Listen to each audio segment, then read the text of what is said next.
Hi everyone, thanks for coming. This is really exciting, a bit overwhelming. So I'm Christa and I'm a 3D director, illustrator, animator, and I've been working in the animation and illustration industry for about over a decade, but I switched from 2D digital work predominantly to CG 3D work only 3.5-4 years ago.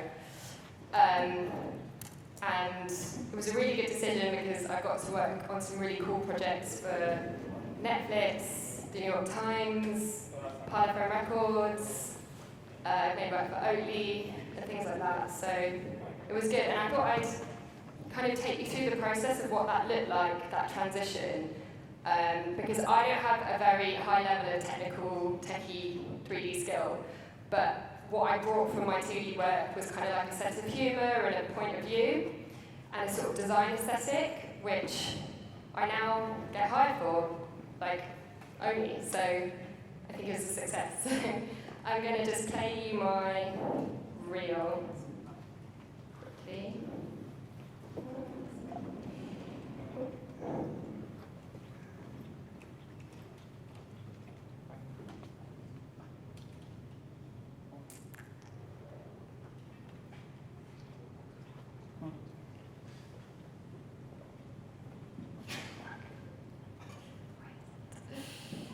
Sorry, just bear with 1 second, here we go.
So I've worked on some really fun projects, but I thought I'd take you back in time to when I just graduated from uni and I was very lost and didn't really know what my style was, and was just starting to work in clean-up and colour on a lot of adverts for studios in London like Blink and Nexus and Passion Pictures, which was, if you don't work in 2D, I'm sure some of you do, but it's like a lot of drawing over and over and over the line to kind of get the final line and then filling it with colour. And it was a really good introduction into the like professional pipeline that I didn't really have because I was just a baby then. But it wasn't like particularly fulfilling or creative for me, so I was doing that for a while and I felt quite stuck. So in my spare time, I started making a lot of personal work, again, all 2D. And then when I had like a sort of bigger collection of that, I pitched it to a few art directors at different online magazines. And I think I sent about 25 emails, and one person got back to me, an art director, an editor from Vice, who was like, sure, just can you make something for £100? We need it tomorrow. So I was like, yes. And then this wasn't it, but this was one of the kind of early illustrations I did for them, which was for an article. It was like a roundup of the best landfill indie tunes of the mid-noughties, which, if you're not maybe from the UK, it's a genre of music that's like quite male-dominated guitar bands, I'd say. A lot of the music sounds really the same, that's why it's called landfill. Yeah, so I made this for not much money, and it took me ages around my other work, but it got really widely shared online on Twitter because I think lots of millennials were really nostalgic for this time. So it got really seen by a lot of people in the media, and from then on I got quite a lot of commissions, editorial commissions, so I started working regularly for Vice, and places like Gay Times magazine commissioned me to do this illustration on the left for International Women's Day. So I was getting some like really fun commissions, and through this, if you've just graduated, I think editorial is a really good thing to get into because it's not impossible to get. You don't have to have completely nailed down your style and have a really big portfolio of professional work. And also, the turnaround's so quick, you literally have a few days to do it, so you kind of just have to not overthink it and make something. And it's to a brief as well, so if you don't like have loads of your own ideas yet, it's quite nice working to a brief. So yeah, this is just more work for Vice. As you can see, I'm like really trying to hone in on characters and the stylistic things that I want to kind of sort of nail, and like big eyes, big expressive eyes. I was really into the artist, the graphic art and comic artist R. Crumb at this point, which you can probably tell a lot of it's ripped off from him. But lots of like, it looks a bit graphic novel-y my style at this point. And I was like putting a lot of this stuff online, and through it I got a job for a Netflix TV show to design some characters for like an animated sitcom. The show hasn't been released. I don't know if it ever will. We'll see. So I can't tell you what it's called. But this was fun, and I got to do lots of character exploration, which was just great because it was like putting on lots of different outfits on these characters, doing different feet sizes. What would he look like if he had a big head or a small head or whatever? And that just went on for a while and was really fun. And that was another character design job for a really well-known peanut butter and chocolate brand that I can't say either because it's not released.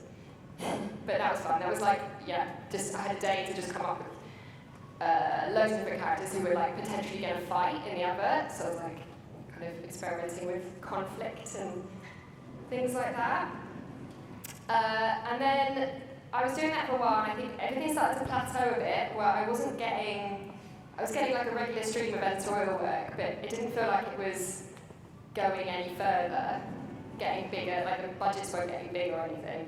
And in 2022, I had a baby, and I just felt really creatively stuck after that. I had like no ideas. It felt like during the pandemic, a lot of people took up digital 2D illustration, which was great, but I suddenly felt like my work didn't really stand out at all. I was just basically felt quite stuck with that. So I sat down and decided to learn 3D, which was kind of an experiment. And I think I first opened Blender and just found it really overwhelmingly hard. Love Blender, so good, but at that point I was like, it's just too difficult. So I started on Cinema 4D because I think I come from like a Photoshop Adobe background, and it was just easier to learn at that point. And I just got really obsessed, I think because I was really addicted to The Sims as a teenager. Shout out anyone who played Sims? Yeah, great. Really addicted, like a lot of time playing that game. Like 20 years clean from The Sims now, so happy with that. But then I found like doing CG was just kind of like playing an endless game of The Sims. So yeah, and then I'm going to show you something that's quite embarrassing, which is one of my first animated 3D things. And I think I was at that point when you first start learning something where you think you're really good, and then very quickly you learn how crap you are. So this is my like, weird confidence right at the start thing. What was it going to work on this? Yeah. So just, this is the first. I think I used the like bendy nipples rig, which is something you can go online. Anyway, obviously it's coming a long way from that, it's quite embarrassing. That can be buried again now. Where are we here? So I was doing 3D all the time because I was really addicted to it, and this was one of my first editorial commissions for 3D from Bloomberg Business Week, and it was quite a dry, boring article on like 50 companies to watch in Q1 2023 or something. And the idea was to have an animated character for each company. I didn't even know what these companies did. They were like sort of electrical companies, water companies. But But I went for non-humanoid characters because I just wasn't very good then at animating and rigging humans, so I thought it was safer. But I tried with each one to kind of like learn a new technique. So for the bottle, I was like experimenting with the emitter, the volume measure and stuff, and then there was like a deformer on the car, displacer on the microchip, and there's some like spline animation in there and things like that. So I like treated it as a bit of a learning curve thing. And then I started also to kind of try and nail my 3D aesthetic. So I was like, well, what if I use the same eyes every time and the same mouth? And I started using these like, which actually I used to do in my 2D work, these goofy teeth, because another big influence is Wallace and Gromit, and they have great teeth in that. I just think it makes everything look kind of cute. And then this was like the main headline animation for the article. They were all on like a supermarket shelf. And then this was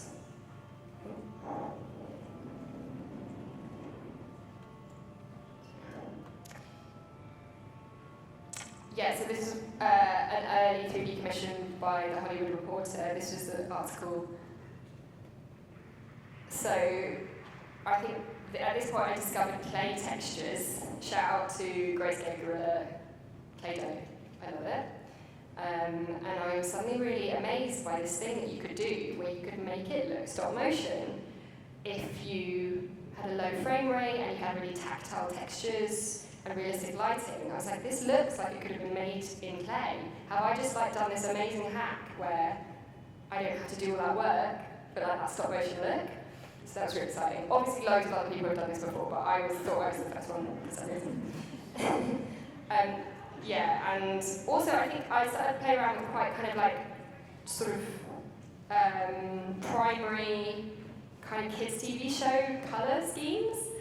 And I think my work's quite like adult, like it's all sort of adult and it's not for kids, but it paired with that sort of children's TV aesthetic. Like I thought that was quite exciting and challenging. So around this time, again, just big 3D addiction at this point. So I was making a lot of personal work, and I'm sure everyone will tell you this, you know this already, but it's the most important thing for getting you the jobs you want, like the cool jobs.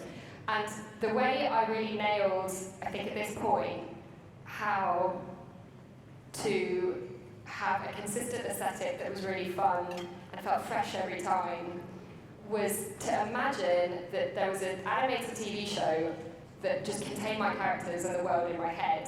And every time I was like, okay, well I want to try and rig and animate a mermaid. What would a mermaid look like in the Christa Jarrold animated TV show version? And I was like, she'd be topless under the sea, smoking from a big shell, and then obviously the bubbles are real, I like the smoke. And same with the blow up lips one. I was like, I really want to try the soft body sim balloon thing at Cinema 4D, but I didn't usually like share experiments, so I was like, how can an experiment work for it and tell its own kind of little story? So what if like the lip filler went wrong? That was where that came from. And then on the one on the right, I was watching a lot of Pepper Ann, a Nickelodeon TV show from the 90s, and just loved the colours in that and the zaniness of it. So that was a big influence. Yeah. Here we go. So this was my first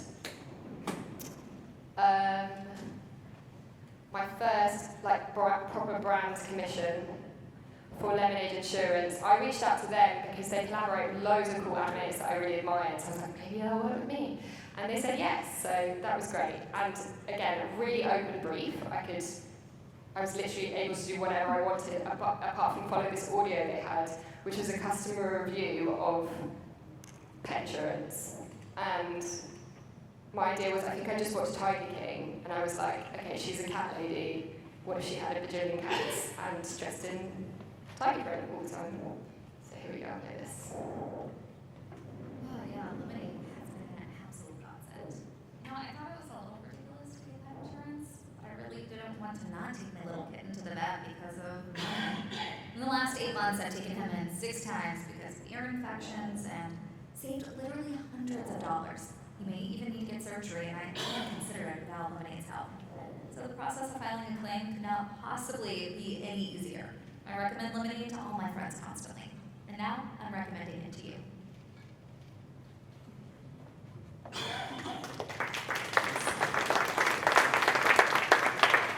So that was a really fun one because I could kind of make it look like however I wanted. They wanted the lemonade pink, that was their only thing.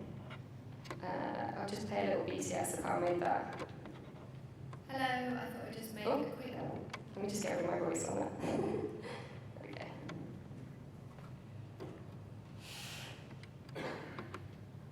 So yeah, this is when I was box modelling. Okay, well actually first obviously starting with the storyboard and the sketches and everything, which I sent to the client, and then I'm box modelling here. I don't box model anymore because I don't like it.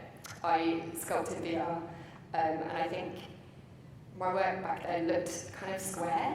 I never got anything to look that smooth and rounded how I wanted it to look. This is me modelling the character. I created all my own rigs at this point, because that's just the way I learned. And any rigging pros will probably think my process is not right, because I used a lot of the auto stuff. Also weight painting and that kind of thing. This is kind of interesting. I discovered this way of doing the mouth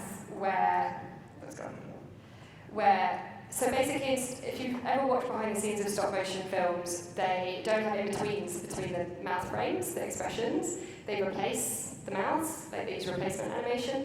So I was like, I'm just going to use that way of doing it in 3D, where I just put the different mouth objects in instances and turn them on and off, and not have in-betweens.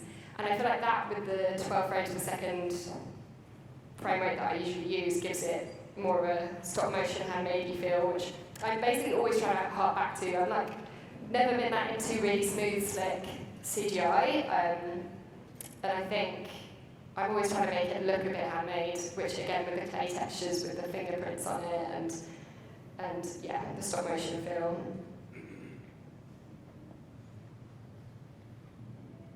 This is the cat rig. There were loads of cats in it, obviously. Some fun tests. Again, this is the set. It's like The Sims. And I also had some fun with some hair and fur in this, which again, with the contrast with the clay, I think is quite fun and tactile. Yeah, these are just some look developments I sent to the client. Blocking out the animation here to the audio. She's got quite a mad apartment. More tests. This was fun. I put a displacer with noise on the cat here, which was like, yeah, and that's the render and the grade. So that's how I made that. And then next is my favourite project that I've made ever, which was, I don't know if you've probably all seen this, but a few years ago, Rahman Jaffrey made this amazing music video for Coldplay, where he commissioned different directors and animators to make sections of it. And it was just unbelievable and got loads of awards and just everyone loved it. So I think because it was such a success, Coldplay, they wanted to do the whole album like that. And they divided up every song on the album between different directors. So I got 12 seconds of one of their songs for Moon Music, which is this album. And it was a completely open brief. It was like literally whatever. The only thing they sent me, the song was about love and connection, and just, it was really upbeat. And they sent me these videos of these like dancers dancing to the song. And that was it. But they were like, you don't even need to follow that, you can just do whatever. So I ended up coming up with these characters, like a femme cat and a leather daddy mouse in this really camp bar with a disco ball. And then I sent that over and they were like, yep, great. So this is what I ended up making. I'll play the whole thing.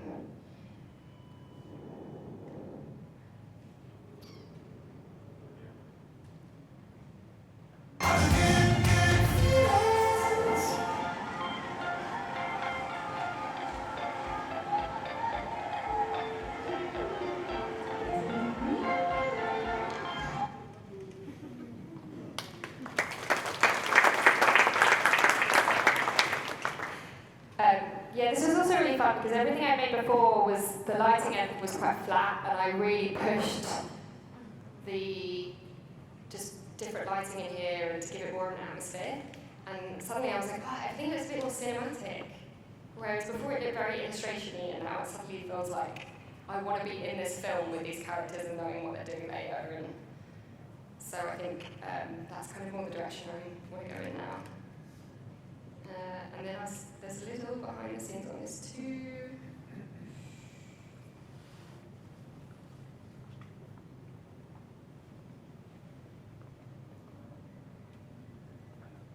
We get to see me look like an idiot with the headset on. Oh yeah, these are some early iterations for the characters. We're drawing characters, sending them to client.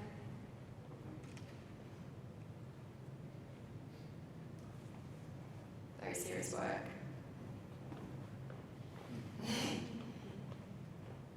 Going into VR, I sculpt in Adobe Medium, which is just great. If you like drawing and you like creating ideas like that and making mistakes and starting again, it's just brilliant for that, because you can do that. You can just scrub it all out and start again and test things and things. And it's just so easy and quick to make things. And then I use the Cinema 4D retopology tool for these guys. Rigging them. Yeah, this is when I started using IK dynamics, which you can see in the tails, they're moving independently, which I think gives it a really nice, like, little bit of flair.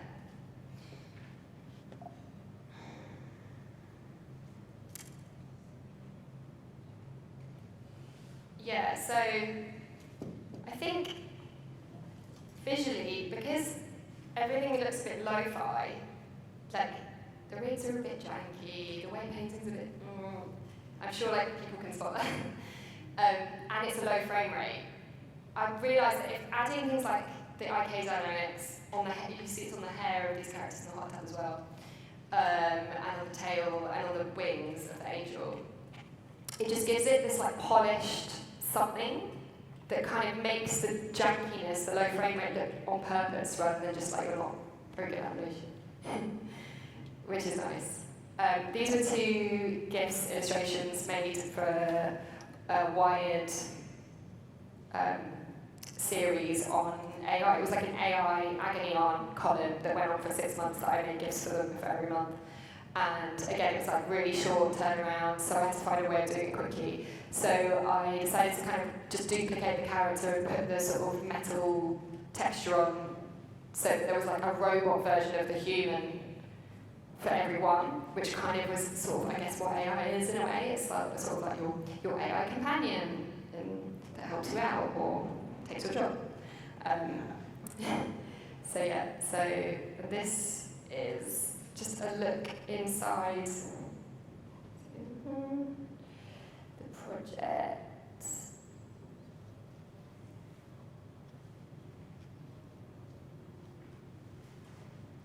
You can let me play. Maybe not. Anyway, I'll talk you through it anyway. This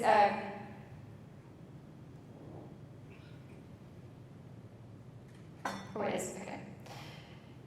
So, in terms of like adding those little bits of flair, you can see where the IK dynamics are on the hair, and oh yeah, the puddles are always in a cloth surface. I use cloth surfaces all the time because for me it gives everything like a rounded quality, which I like.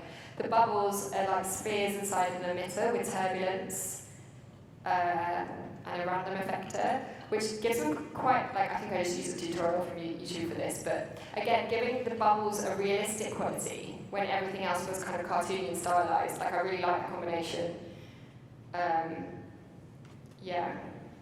And then this is just inside the rigs. It's gonna show you the, here we go, the hair rig. Each strand of hair is rigged and has like an IK tag with dynamics on. And I've got to always remember to put gravity to 0 because otherwise I think it goes crazy. So that's that. What else? In the water. Here we go. The water is just a cylinder with a displacer on with some noise. animated noise, and you can see just gives it that sense of wateriness. So yeah, that's just like a little insight to how I do those kind of like flair aspects. This was this project I recently finished, which was this mega project for the Washington Post where they wanted 4 7-minute exercise videos, which has just kind of destroyed me. But the idea I think behind it was they wanted to put out there like there's this idea for the 7-minute workout, which is kind of a workout that you can fit in around your busy life. Anyone has time for a 7-minute workout kind of thing. And a lot of other publications had done live action workout videos, and they wanted the art department at the Washington Post wanted them to stand out. So they're like, let's get them animated. And I don't think they really realised how much work that is, but they found out. So I made 4 of them, spread out over a few months, and there was like the classic version, which is the guy doing star jumps, a parent and kid version, a gentle version, and like an athletic version. And it was just like a plain background, just an exercise video. So I think I can manipulate.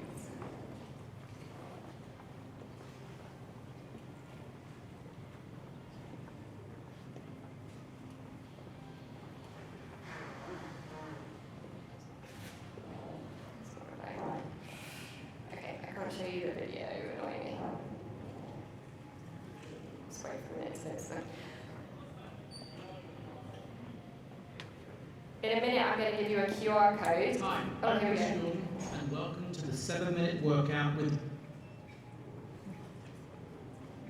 Just zoom in and fast forward a bit so you can get a sense of it. But this is a really tricky one because they needed all the moves to be realistic to humans, but I created these characters with massive hands and feet and tiny heads. So it was just like a rigging nightmare.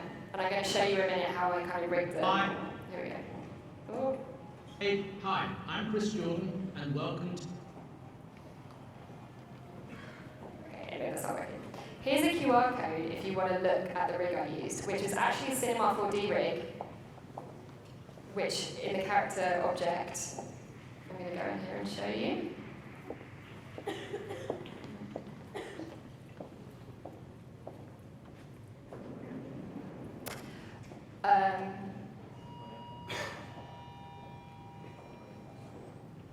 Here we go, so he hasn't got any textures on him right now, but it's a really good rig.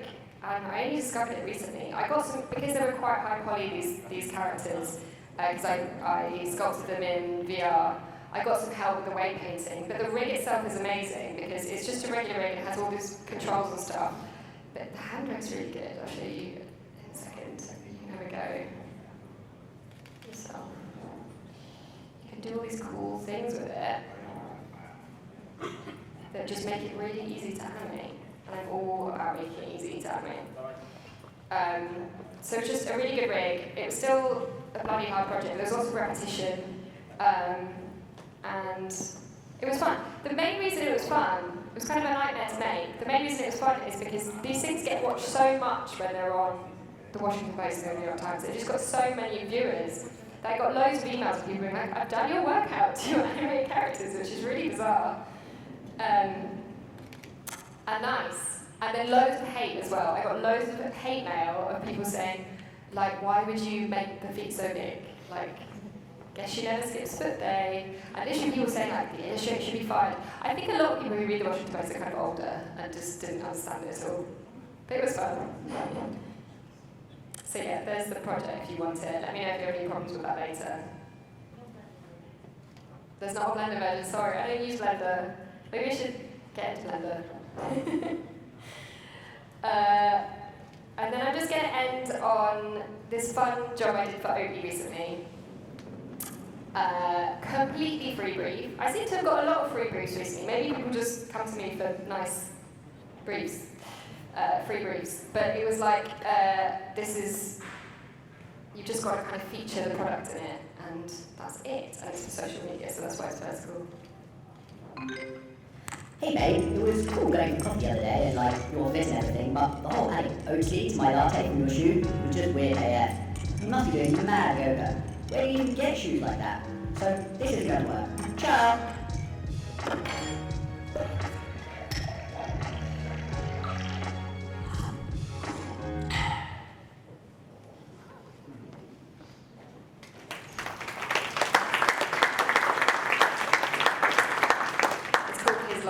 one.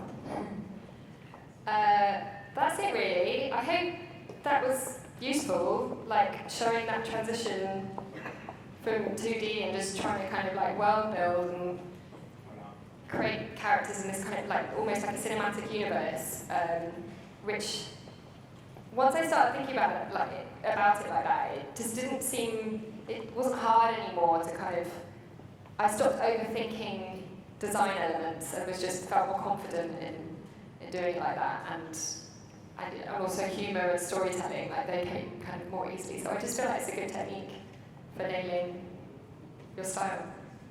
So yeah, if you've got any questions, let me know. That's to win something. Thank you.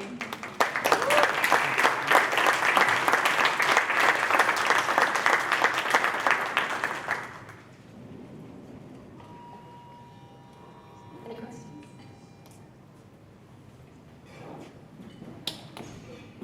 High school. Southampton High School. Oh, cool. I studied illustration at Cambridge School of Art when I was just out of school, and then I went on to National Film and Television School when I was in my mid-20s. Yeah. Sorry.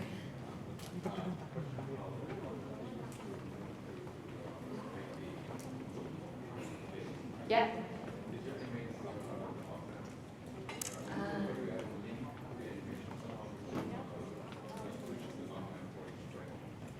So I have experimented with animating above that, and I found it too visually confusing. It was a little bit too much. I think I will go back to that, because I think if you do it every like 4 frames or 6 frames or something, it's nice, and it will look really stop motion. But I don't bother anymore. I just, because the figures are moving and they're UV mapped to the object, I feel like it gives that tactile sense that I like anyway, so I just don't bother. Yeah. I have made some textures with clay and scanned them and put them in the computer. I don't do any stop motion. I'm lazy and I've got enough space. It's too messy. I'd like to though.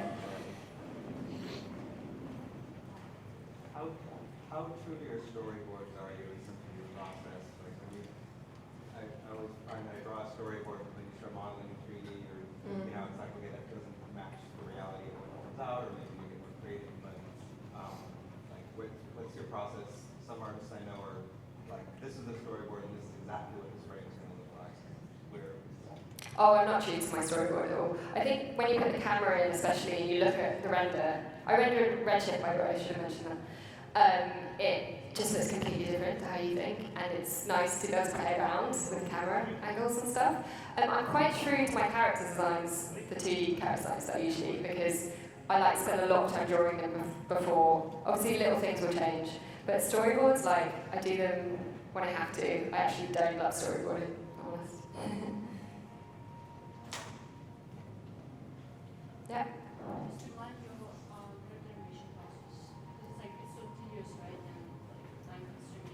Sorry? How do you streamline your character animation process? It's like so time consuming. Streamline in terms of just kind of like speed it up, or I'm not precious. I'm not precious about any of it. You can probably tell. What else? Pose morphs for the face. Love a pose morph. So I do all the expressions in a pose morph, and then I can just toggle between them, which speeds things up a lot. I don't know if there is like a streamlined way to do the rest of it. Just having a really good rig. That's why I showed you the toon rig, because I think it's a really good one for like ease. Yeah. Just because the internet so fast that you don't like us. Well, this has gone really fast. It does take ages, in reality. Yeah. Just copy and pasting keyframes, just things like that, just like really obvious things. In the cat and mouse one, they were both really similar proportions, so I could just copy and paste the keyframes over and like, tweak them a bit, which was good. In the animation tag mode, as well as in my 4D, it's a really good way of being like, okay, I just want the arms just to be further away from the body every time, and things like that. How do you get a lot of free, where you're like,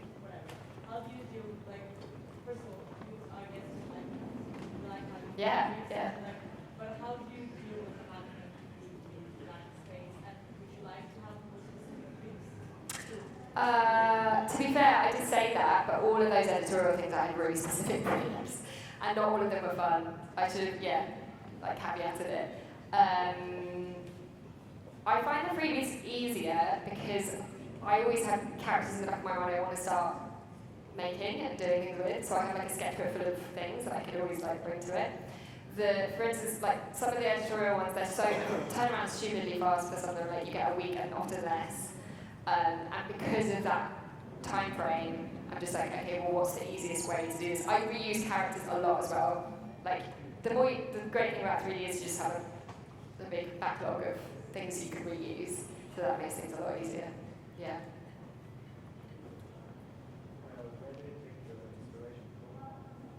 Oh, good question. Everywhere. My life, 90s Nickelodeon cartoons. What else? I love puppets and just anything stop motion. So, which feels wrong. I'm always like not doing stop motion, but it's fake. But like, I don't often look at other 3D artists, if I'm honest. I'll look at like stop motion films and puppets, puppetry, and things like that. Just basically my friends, my life, things that are happening, going on with me, mostly. Yeah, I have collaborated. I made a little film with Steph Ramplin about two frogs that you can see online. It's on Instagram somewhere. So I do that, and then most of this is just me, but what was the last one I collaborated with? Mostly people hire me to just make things that are just me because they go for this particular vision, and also the time frame and budget's like not often big enough for me to hire other people, which is the reality of these things. I would like to see more collaborations. Ross Etheridge did help me with the rigging on those Washington postings. He's amazing, 3D artist. He's such a good animator as well.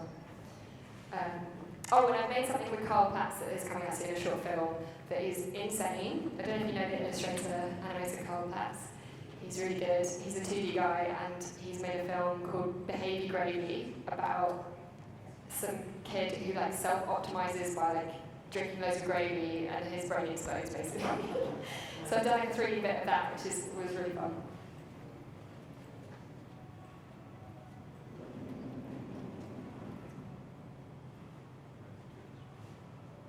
Cool, thanks so much.